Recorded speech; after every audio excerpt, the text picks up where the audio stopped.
Hey there, all you crime fighters and super sleuths. Happy Mother's Day. Yes, I'm recording this on Mother's Day. And welcome to Maury's Golden Hour. Thank you so much for hanging out with me.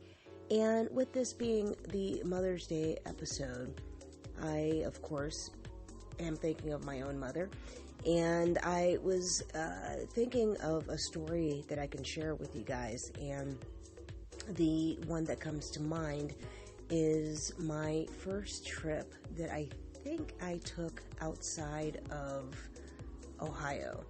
I'm pretty sure it's my first trip outside of Ohio. Well, no, I take that back. I think one of the first trips I've taken outside of Ohio would have been to Pennsylvania.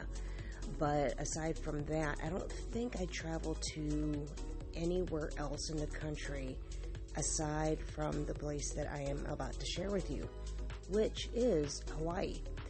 The very first trip that I took to Hawaii was with my mother, and it was just, if you can imagine just being a little kid, and going to a tropical paradise like Hawaii. And this is before tourists really took the place over and just changed the landscape of things. But, and it was also during a time when traveling itself was very fun, and it was an adventure, and you dressed up to go on the airplane, and it was sexy and glamorous to fly on a plane. And so Hawaii, just from start to finish, going on the plane, that was cool. And then traveling to Hawaii, that just... wow. So, I remember getting off the plane, and you can just smell the beautiful flowers. It just permeated as soon as you got off the tarmac and traveling through the terminal, you can just smell those flowers everywhere. And then, let's see what else, the greeting you with the lei, and other images that stick out from that trip. Don Ho, who was this he was this super old guy. I remember as a kid, but he was the beloved, the native son of Hawaii. And when you think of Hawaii, people thought of Don Ho because he is their star, their icon, and he's a singer.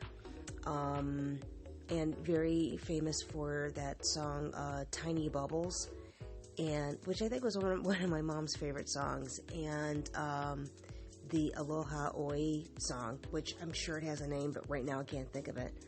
So I remember there was a night that we were out, and I think my mom and I were sitting somewhat center. It felt like we were in some little, cafe, not a cafe, but a club or a restaurant, and there weren't a lot of people there. I was very surprised, and it felt very intimate. And so my mom and I were at this little table, and we're there for the show, and I had my little non-alcoholic juicy drink that could have been a pineapple for all I remember, and Don Ho specifically singled me out, and I can't remember if it was my birthday around that time or if there was anything significant. I feel like there was. So yeah, for all I know, it could have been my birthday, but I just remember he singled me out and sang to me, and then I think he kissed me on my hand, and I just remember feeling so incredibly special. Yeah, it had to have been my birthday, or it was that, or because I was this cute kid, and so he just sang to the cute kid, and I was the only kid that was there out of all these adults that were there for this show at the time. And again, don't think of it as a show. It was very, just, I guess, think of the lounge or club area for a resort where you can see and hear the ocean. That is the best way I can describe the setting. And again, this is just from a hazy memory, but I do just recall the look of it. And let's see, what else do I remember? We bopped around and checked out other islands. We were on the island of Maui and Kauai and Hawaii and Oahu, and let's see, what else? I think, yeah, we're on those 4 islands. And I remember the Iao needle, which I think that's on Kauai. And Hawaii, I remember that because my mom, I think she went snorkeling. Or no, did she go scuba diving? Yeah, I feel like she went scuba diving. And I remember the black sand on the beach. And I remember not being allowed to take any of that sand because it was against the law. But yeah, I just remember playing on that black sand. And yeah, that was, yeah. So then I remember going out there again, and this was like, I think 2 years after the first time. And that time we went with one of my aunts and a cousin of mine. So it was just the 4 of us going out to Hawaii. And I had a good time. But it's not that it wasn't fun at all, but I think that very first trip with my mom to Hawaii, that one definitely sticks out because it just felt like we had more adventures during that time. And yeah, so that's sorry, it's not like a full-fledged story where, you know, it has a beginning, middle, and end, but just memories that I recall from that time of going to Hawaii. And also going to, I think in Oahu, like being at the market and doing a lot of shopping. And, I remember, I'm pretty sure it was his first trip where my mom and I, we had matching dresses. We had like 2 or 3 matching dresses. And I recall the print from, I think, 2, if not 3 of them. One of them had, it was like a lot of red with tropical flowers on it. And I think another one might have been either black or blue with tropical flowers, and another one was more like white with tropical, like some sort of a tropical scheme to it. And yeah, we had matching outfits. And I can't remember if that trip was one where I was at the market and got a pearl, or like a gold leaf and a pearl. Something that's in a baggie. I can't remember if I still have it. I don't think I do. I think it might either be in storage or it's just lost. But yeah, I remember that. And yeah, man, the look of it, the smell, which actually I've been to Hawaii 2 other times as an adult, and I don't remember it. Yeah, it didn't smell so heavily and perfumed with flowers like it did from that first trip. And I blame that on just, it could be a population thing, but mainly I think it's just tourism. And because I also don't remember Oahu being as crowded and rush hour existing like at all. Not like it did when I went as an adult in more recent years. So, but yeah, so that's a story about my mom this time around that I'm going to share. And so with it being Mother's Day, I realized that all the days leading up to, like all last April, I was just in this funk and I was kind of depressed, and I occasionally would realize that, oh, it's because of my mom's passing. Or I don't know if all of that was about her leaving her mortal coil, but I know some of it was. And then also this month so far, just being hit with all the reminders, with all the commercialization of the day and advertising, and having other people remind me of it. And so I've had my weepy moments, but I had more weepy moments leading up to day of, which happens to be today that I'm recording it. I wasn't sad. I mean, I think I had maybe one or two sad moments, but that was triggered by other things that I was watching and just thinking of history and Black history in general. But yeah, I expected to kind of, I don't know, not be balled up in a corner and rocking back and forth, but just to be more sad. But I really wasn't sad today, and I want to think, and I'm going to say, that it's because of my my siblings and also friends. I'm fortunate to have a lot of really good friends who have knowingly and unknowingly or unwittingly have provided great distractions from my either mourning or from sadness, from depression, you name it, guilt, everything. And they've provided support as well. And, you know, my siblings have been great and with their support as well. And yeah, so yeah, just that having them around has been great, and it's been helpful and more helpful than they even know.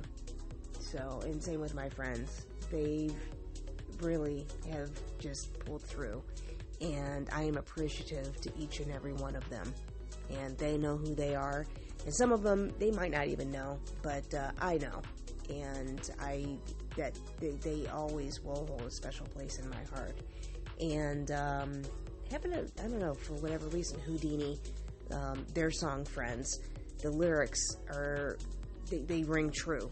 So if you know who Houdini is and you know the song I'm talking about, then you know, and if you don't know, well, now you know.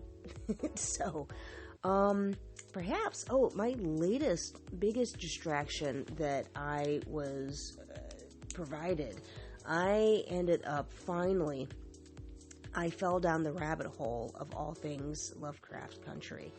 Boy, that is, I remember seeing the first episode a while ago, and I just never got around to watching the rest, and I have been just itching to view the episodes for the first season, which I don't know if there's a season 2.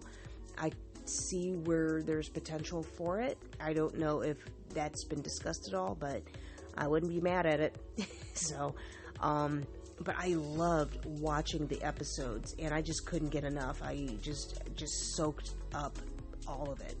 And now, after seeing the episodes, I'm at that stage of doing like just soaking up all the nerd extras, like the you know, all the backstory stuff, the bonus clips, anything I can get my hands on, the video essays on Blackness, maybe even looking at some reaction videos. You know, I don't know, I just want to like live in that world a little bit longer, and yeah, that's the fun other distraction that I've had recently to kind of soak my fingers into. What else? And I know I've brought this up before, but a Black Lady sketch show, another favorite of mine. And I dig looking at those clips that they share with us on YouTube. Soak those up if you can, because they are funny, very, very funny. And I'm very glad that there's a season 2 for a Black Lady sketch show, because it's well worth watching. The writing is just so on point. The jokes, they land, and there are so many, like sometimes you can't even like catch all the jokes in one sitting because they were just throwing them at you constantly. Or it's hard to like laugh hard at one because you might laugh through the next one. But it's well written, it's well produced, well acted.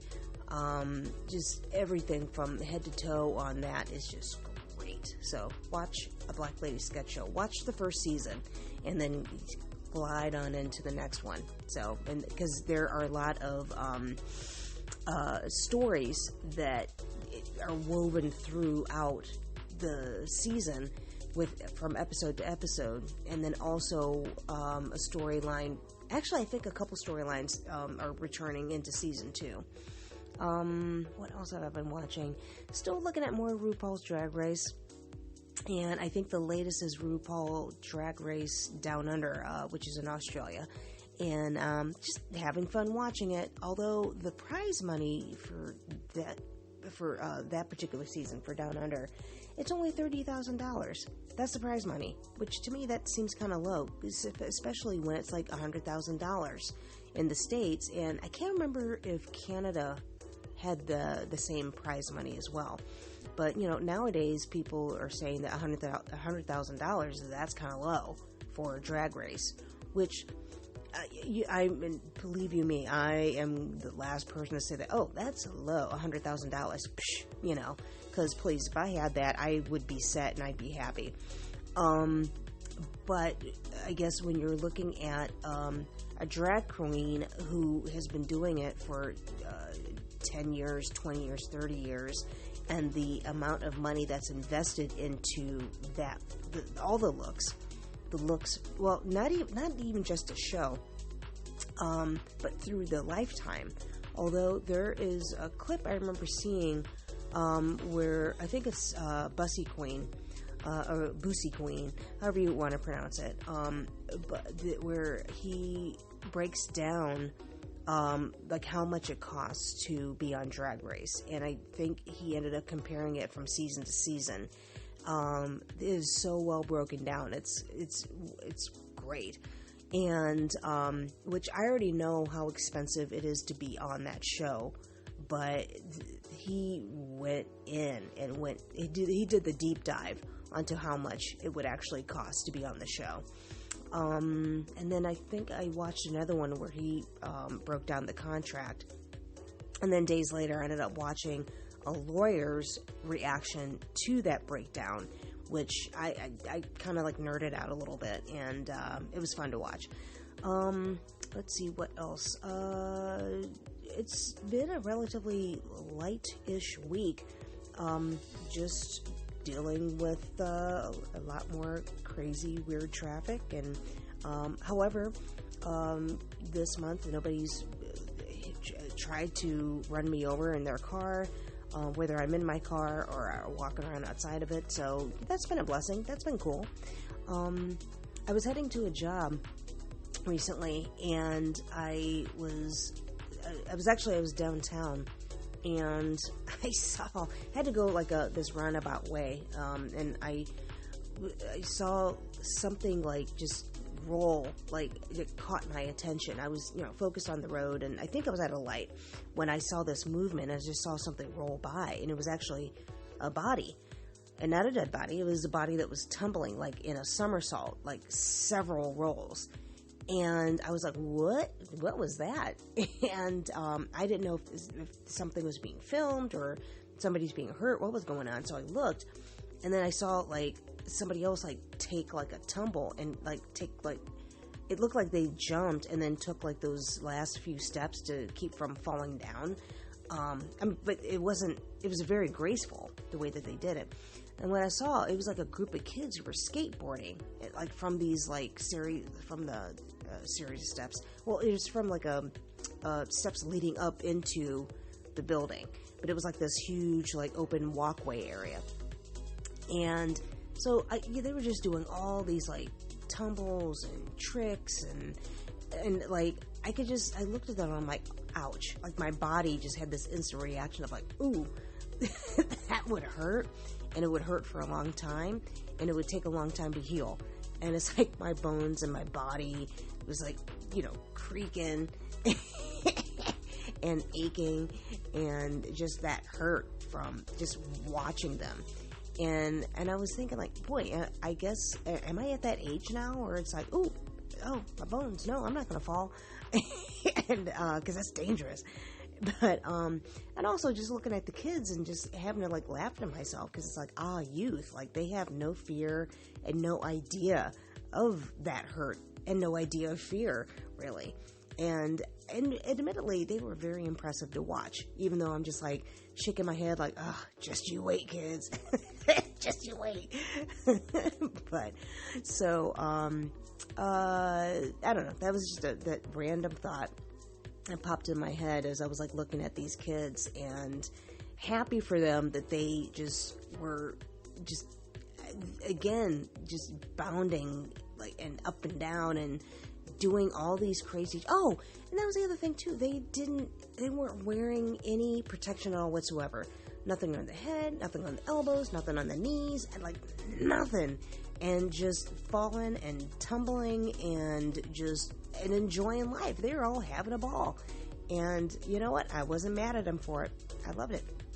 So let's see. Music that crossed my path. Now, actually, this stuff I came across last month. But because there's so much of it, I'm gonna break these down into chunks.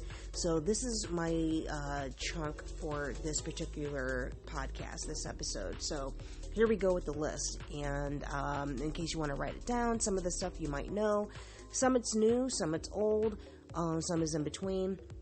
But this is the music that like caught my ear, caught my attention for whatever reason. So, Trouble Man, Marvin Gaye. I think that's a song I may have mentioned a few episodes ago. But it's such a soulful song, and it sounds like it belongs on a movie score or in a movie soundtrack, which it is, but it gives me that feeling, like when you hear that song, you can just imagine the landscape that world is in. And being in that car and looking at the landscape as you drive by, and like this is the music that's playing as you were in that car, and you know, being a badass with a badass afro, you know. Let's see, When Death Comes Creeping, What You Gonna Do? Bob Dylan. I'm not too sure why I picked that song, and it popped up at the time for whatever reason. So, I don't know. It's just there. The Garden, Cut Chemist. This song, it reminds me of my early years of moving to LA and just falling in love with independent radio and finding like that. I felt like I was at home. Like once I discovered that music and a station and stations that would play that music that like really spoke to me. And Cut Chemist, it was so hot at the time. The Garden, it's a remix. I've heard the original song that The Garden is based off of, and it's just as beautiful and pretty. But with Cut Chemist, that and remixing all that, I love it. And it takes me to a time, a feeling, and it was good. It's really good. Keep on Loving Me, The Whispers. That, again, another time. It's like I think of All Skate, you know, and it had like a certain freedom and a certain optimism, and something that you know, just that good two-step. But you know, it was bright and poppy, but it was bright and poppy without being like that sickery. Ooh, I just made up a word, sickery. With that sickening like saccharine sort of pop of mainstream radio that's like ugh. But but that particular song by The Whispers, that's what that reminds me of. It's like them just, you know, still cranking out some hits and like some R&B and soul that people still enjoy. So Keep on Loving Me, The Whispers. Ready to Go, Republica. This one too, there's an energy and a freedom and an optimism about this song, and even in the lyrics that are in that song, shouting from the rooftop or on the rooftop, shout it out, baby, I'm ready to go. You know, again, a certain vibe, a certain energy of that particular song. It is like, you know, like you think of like skaters, you think of meshing that goth emo with like rock and roll, just rebel, all of that, and it's punk and it's fun and it's life. Let's see what else. That's What It's All About by Sko / Torp or Terp? Torp. Yeah. I don't know why that was there. I don't know. There's something about that song at that time that I heard it, I guess. Don't Bring Me Down by ELO. ELO, if you don't know, Electric Light Orchestra. I like the song, and it hit me at a mood that I was in, and I was just kind of digging it. So Don't Bring Me Down, ELO. Hypotheticals by Lake Street Dive. That one's kind of a newish one, and it reminds me, the singer reminds me of somebody. I can't put my finger on who. It'll come to me later on. I'm not going to waste time by trying to like put in some dead air by thinking. But yeah, it reminds me, like the singer reminds me of something or someone, and the song itself reminds me of something, but I can't recall what it is. But it's fun, and it's kind of boppy. Like it makes, I don't know, it kind of makes me shake my body in a certain way, but in a fun way. Okay. This is what it reminds me of. I don't know if anybody saw that SNL skit with Tom Hanks for Halloween. I think it was around Halloween time. David R. Pumpkins or David S. Pumpkins. It reminds me of that. Like, and it reminds me of like the two skeleton guys. Was it not Horatio Sands? I can't think of his name. Him and Mikey Day were the two like skeleton dudes that were like in the elevator, and it's them dancing, and that's what I think of and how I feel when I hear that song. So that's what Hypotheticals does for me. Soledad by Amalia Rodriguez. The song, and it's called that certain type of song is Chop. Oh, darn it, I can't remember what it is. Favelo, no, Fabio, Fal. It's Brazilian. Why can't I think of it? But it's the style of music that is sung, and it's very, it's soulful, but it's like very sorrowful, and just it emotes. And it is very, like, to hear the women sing it, it's just, like, deep and just, like, it's something that just has such heavy and deep and thick emotion. And I cannot recall the style of music, but it starts with an F or, like, a fa sound. It's not Fabio. I know that. But anyway, that's what that song sounds like. And I do have another artist. I know I have her music, and right now I can't recall. But I was fortunate enough to be able to see her at the Walt Disney Concert Hall. Like, I had her music, and then I found out she was performing there, and I was able to see her perform live. And that was so great.